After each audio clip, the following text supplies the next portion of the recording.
Jeki mau nek ketok era ta Jeki mau. Jeki.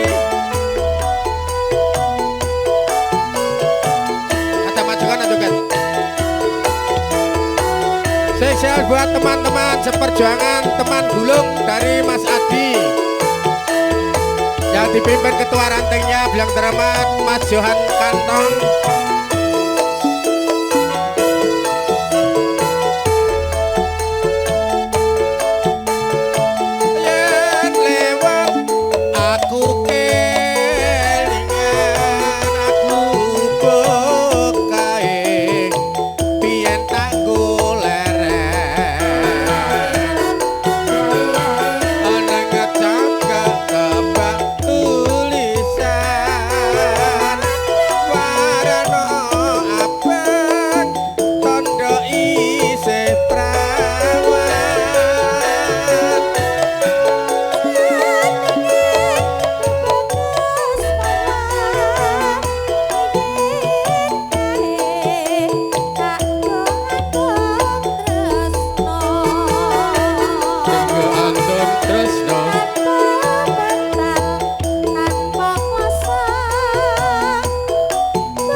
Sing duwe gawe kira-kira ngersake lagu apa kowe sing nari kok aku? Wah aku kok ndak kleru aku biasanya kena jenenge bulake Mas Sundoko aku engko ndak nyeluke pelopi aku wedi ndak kleru engko ndak didukani biasa kok kleru piye lah piye to biasane plontas-plontas ngono aku wedi nek kleru plontas ngene wedi aku ngerti ku ya plontos kok lah iya jebule asmanipun luar biasa Sundoko Sun kuwi sugih Ndoko kuwi apa? Duit.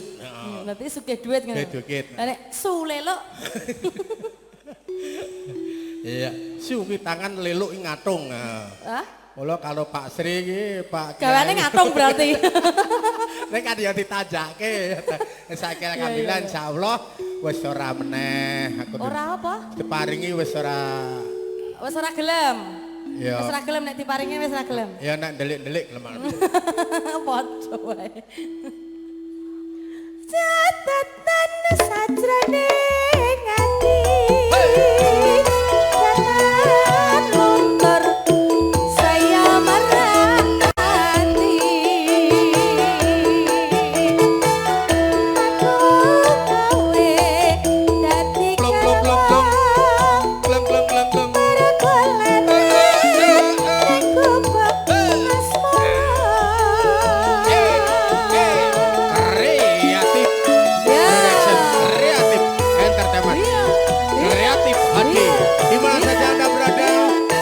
bergabung di gedung 3M Solo Baru murah meriah mantap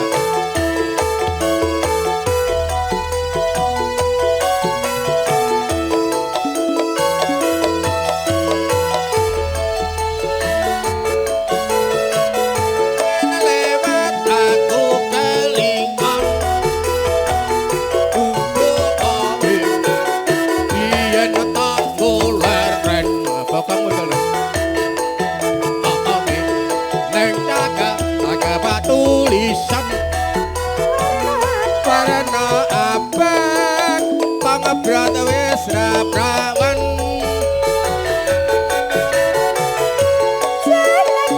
bedot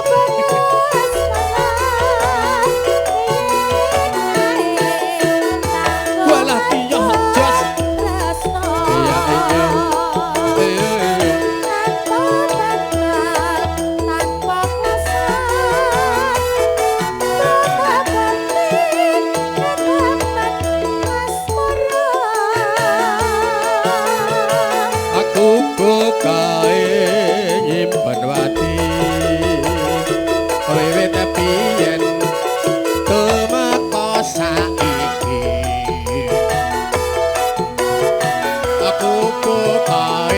coba cerita.